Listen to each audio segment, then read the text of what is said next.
Justice منیب اختر نے کہا کہ الیکشن کمیشن اپنے فیصلے میں کسی منصوبے کی بات نہیں کر رہی، آپ اپنے آرگومنٹس کو الیکشن کمیشن کے کھاتے کیوں ڈالنا چاہتے ہیں؟ اب یا تو جج صاحب کو وہ بتاتے ہیں کہ جناب ہم ایک ہی ہیں، نون لیگ کے وکیل اور الیکشن کمیشن کے وکیل اکٹھی بیٹھ کے تیاری کرتے ہیں اور ان کا ایک ہی ایجنڈا ہے۔ خیر منیب اختر صاحب نے کہا یہ وہاں تو نہیں لکھا پریزائڈنگ افسران کا موبائل ریکارڈ الیکشن کمیشن کے پاس نہیں تھا، سپریم کورٹ اپیل میں موبائل ریکارڈ یا ڈیٹا کس طرح جائزہ لیا جا سکتا ہے، کیونکہ جب یہ فیصلہ ری الیکشن کا کیا جا رہا ہے الیکشن کمیشن کی طرف سے تب تو ان کے پاس یہ ڈیٹا تھا نہیں، اب وہ ڈیٹا اپیل میں لے آئے اور اپیل بھی دوسرے فریق نے کی ہے، تو اب ہم اس کی بنیاد پر کیسے کوئی فیصلہ دے سکتے ہیں کہ آپ کی ذمہ داری نہیں تھی الیکشن کمیشن کی کہ وہ اس وقت ڈیٹا منگواتا اور اس وقت ان ساری چیزوں کو شامل کرتا؟ کیا ضرورت ہے اتنی جلد بازی میں فیصلہ دینے کی؟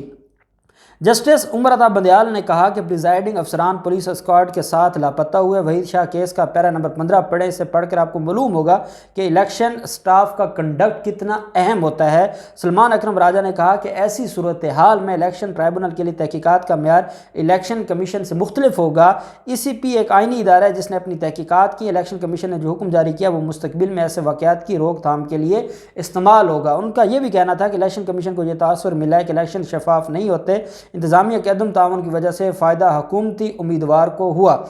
عدالت سے استدعا کی کہ الیکشن کمیشن کے فیصلے کو ان دو وجوہات کی بنیاد پر مؤثر قرار دیا جائے اور ان کی جو معطلی بھی ختم کی جائے اور اس آرڈر کو مینٹین رکھا جائے۔ جسٹس منیب اختر نے استفسار کیا کہ آپ ہمیں بتا سکتے ہیں کہ پولیس افسر عمر ورک کے زیر کنٹرول علاقے میں کتنے پریزائڈنگ افسر تھے؟ جس پر سلمان اکرم راجہ نے کہا کہ اس علاقے میں لاپتہ ہونے والے پریزائڈنگ افسران کی تعداد 8 تھی۔ ان کا مزید کہنا تھا کل 23 جمع جو ہے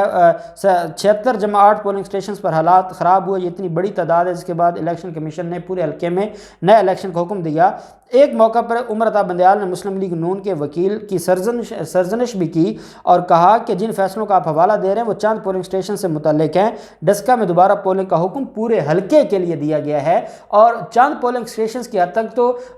دوسرے فریق کو بھی کوئی اعتراض نہیں ہے، لیکن جو ہے وہ بار بار سلمان اکرم راجہ صاحب کی طرف سے ایک ہی بات کی جا رہی تھی، الیکشن کمیشن نے یہ کہا، الیکشن کمیشن نے یہ دیکھی، الیکشن کمیشن نے یہ فیصلہ دیا۔ جسٹس منیب اختر نے کہا کہ الیکشن کمیشن نے اپنے فیصلے کے بعد لوکیشن کیوں منگوائی؟ پریزائڈنگ افسران کی لوکیشن کی قانونی حیثیت نہیں، جس مواد پر الیکشن کمیشن نے فیصلہ کیا تھا صرف وہ پیش کرنا ضروری ہے، کیونکہ یہ اپیل میں جو اس وقت جن کی بنیاد پر فیصلہ دیا تھا وہ دیں۔ اس کا مطلب یہ ہوا آپ کے پاس اس وقت مٹیریل نہیں تھا، مٹیریل اب آ رہا ہے، آپ کے پاس ایویڈنس اب آ رہی ہے، فیصلہ آپ نے پہلے دے دیا، یہ تو انوکھا فیصلہ ہے، تو یہ کیسے آپ دے سکتے ہیں؟ خیر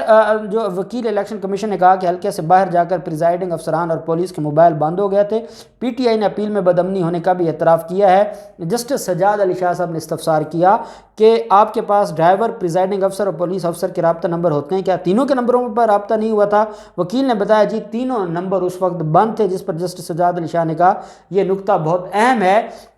اور یہ ریکارڈ ہی بتا سکتا ہے کہ کیا اس وقت آپ نے تینوں نمبرز پہ رابطہ کیا تھا یا نہیں کیا تھا۔ ساتھ جو ہے وہ عدالت نے کہا کہ پولیس کی جو نہلی ہے وہ کسی سے ڈھکی چھپی نہیں ہے اور صرف پولیس کے اوپر رلائے کر کے بڑی غلطی کی ہے الیکشن کمیشن نے۔ آج سلمان اکرم راجہ صاحب کے جو دلائل تھے وہ مکمل ہوئے ہیں اور اب اس کیس کی سماعت کل تک کے لیے ملتوی ہو گئی ہے۔ جو اس میں جو وکیل ہیں پاکستان تحریک انصاف کے، ان کے پہلے آرگومنٹس ہو چکے ہیں، الیکشن کمیشن کے وکیل کے بھی ہو چکے ہیں، آج نون لیگ کے وکیل کے بھی ہو چکے ہیں آرگومنٹس کمپلیٹ۔ اب کل دیکھتے ہیں اور کل امید کرتے ہیں کہ اس کا کیس کا فیصلہ محفوظ ہو جائے گا اور یہ اپنے منطقی انجام کی طرف جائے گا، اور مجھے یہ لگتا ہے کہ الیکشن کمیشن کی جو کنڈکٹ ہے اور نہلی ہے اس پر بڑی ججمنٹ آنے والی ہے اور یہ بڑی خوشائند بات ہوگی اور بڑی اہم چیز ہوگی۔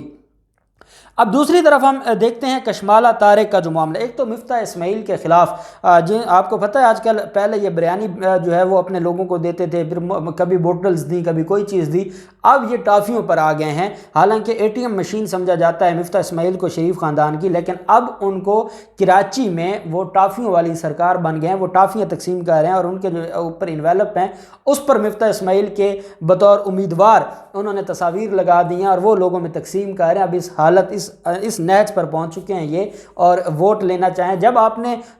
اپنے لوگوں کی تربیت دہاڑی پر پیسے دے کے یا بریانیاں کھلا کر ووٹ لیے ہیں، اب پتہ نہیں ٹافیوں پہ کیسے ان کو ووٹ ملیں گے، یہ بات تو بڑی اہم ہے۔ آج سندھ ہائی کورٹ میں اس درخواست پر سماعت ہوئی ہے جو ان کے خلاف فائل کی گئی تھی۔ حسنین چوہان ایڈوکیٹ صاحب کی طرف سے، یہ پاکستان تحریک انصاف کے لائرز فورم کراچی اور سندھ کے صدر ہیں، اور فیصل واوڈا کی طرف سے یہ درخواست فائل کی گئی تھی۔ اس میں جو پوائنٹس اٹھائے گئے ان کی قیمتی گاڑیوں کا، ان کے اثاثہ جات کا، ان کے خلاف 57 ارب روپے کے کرپشن کیس کا، ساری جب ڈیٹیلز عدالت کو بتائیں تو سندھ ہائی کورٹ نے جو پٹیشنر ہے اس کی جو آرگومنٹس ان پر ریلائے کرتے ہوئے مفتاح اسماعیل سے کل کے لیے جواب طلب کر لیا اور ان سے کہا ہے کہ وہ ریٹن جواب عدالت میں جمع کروائے تاکہ عدالت وہ جواب دیکھنے کے بعد فیصلہ کرے۔ اور مجھے لگتا ہے کہ جتنی ڈیٹیلز آج عدالت کو دی گئی ہیں، مفتاح اسماعیل بھی پرویز رشید کی طرح نائل ہو جائیں گے، الیکشن لڑنے کے اہل نہیں ہوں گے کیونکہ انہوں نے اپنے اثاثے چھپائے ہیں۔ اور ساتھ کشمالہ طارق، جب کشمالہ طارق کا نام آتا ہے آپ کو پتہ ہے ایک بڑا ہی بدقسمت واقعہ ہوا تھا جس میں کشمالہ طارق اور ان کے بیٹے نے جو ہے وہ ظلم کی انتہا کرتے ہوئے معصوم لوگوں کی جانیں لے لی تھی اور ان کے اوپر گاڑی پھیر دی تھی۔ اس میں پھر آپ کو یہ بھی پتہ ہے کہ انہوں نے مکا کر لیا تھا، دباؤ ڈالا، پوری نون لیگ ان کے ساتھ تھی، مریم نواز ان کے ساتھ تھی، انہوں نے دباؤ ڈال کے ان کو دیت تک لے کر آئے۔ جب یہ معاملہ ضمانت تک گیا اور اذلان جو کشمالہ طارق کا بیٹا اس کی ضمانت کے لیے اسلام آباد کی جو عدالت تھی اس نے 10 لاکھ روپے جمع کروانے کے اور ایک شخص کو بطور شورٹی اس کا شورٹی بانڈ عدالت میں جمع کروانے کی ضامن کے طور پر مانگ لیا تھا۔ 10 لاکھ روپے جمع کروانے کے تو ہیں نہیں ان کے پاس۔ کشمالہ طارق ویسے تو کہتے ہیں انہوں نے کسی بڑے بزنس مین کے ساتھ شادی کی ہے، پھر خواجہ آصف کے بھی کروڑوں روپے ان کے اکاؤنٹس میں ٹرانسفر ہوتے رہے۔ اب خواجہ آصف کے اکاؤنٹس اور ساری چیزوں کے باوجود 10 لاکھ روپے نہیں ہیں کشمالہ طارق کے پاس کہ وہ اپنے بیٹے کی ضمانت کے لیے عدالت میں جمع کروا سکے۔ وہ اسلام آباد کی عدالت کا فیصلہ ہے اس کو اسلام آباد ہائی کورٹ میں چیلنج کر دیا ہے کہ جناب 15 دن میں ہم نے یہ شورٹی بانڈ جمع کروانے تھے، 10 لاکھ بھی اور ایک ضامن بھی، ہمارے پاس 10 لاکھ نہیں ہے، ہمارے حال پر رحم کیا جائے اور ہمیں اس میں 10 لاکھ والی شیخ ختم کی جائے اور ہم ضامن عدالت میں جمع کرواتے ہیں اور اس کی بنیاد پر ہماری ضمانت منظور کی جائے۔ اس نہج پر یہ لوگ آ چکے ہیں، یہ ہے ان کی اصل اوقات۔ ان لوگوں نے مرنا نہیں ہے، ان لوگوں نے اللہ کو جان نہیں دینی، اللہ کو حساب نہیں دینا۔ انہوں نے جان لے لی معصوم لوگوں کی، پتہ نہیں ان کو کیا کچھ دیا ہے نہیں دیا، لیکن صرف پریشر کی بنیاد پر یا مولانا فضل الرحمان کو استعمال کر کے، کیونکہ وہ ایبٹ آباد کے تھے جن کی ڈیتھ ہوئی، جو بھی انہوں نے حربہ استعمال کیا، اب ان کے پاس 10 لاکھ نہیں ہے کہ یہ ریاست کے خزانے میں بطور ضمانت جمع کروا دیں، اس کے لیے یہ اسلام آباد ہائی کورٹ پہنچ گئے۔ یہ ہے ان کا اصل کردار، اور اب دیکھتے ہیں کہ اسلام آباد ہائی کورٹ، مجھے نہیں لگتا کہ اسلام آباد ہائی کورٹ ان کو کوئی ریلیف دے گا اور ان کو 10 لاکھ جمع کروانے ہوں گے، اور کچھ ان کے اندر کوئی شرم اور حیا ہونی چاہیے کہ ایک تو انہوں نے اتنا ظلم کیا، پھر مینج کیا، پوری جو ہے وہ قوم کی آنکھوں میں دھول جھونکی، اور اب ان کے پاس 10 لاکھ بھی نہیں ہے جمع کروانے کو۔ اب دیکھتے ہیں سارے معاملات میں کیا ڈیولپمنٹ ہوتی ہے، جو بھی ڈیولپمنٹ ہوگی آپ کے ساتھ شیئر کرتے رہیں گے۔ اللہ پاک پاکستان کا حامی و ناصر ہو۔ بہت شکریہ، اللہ حافظ، پاکستان زندہ باد۔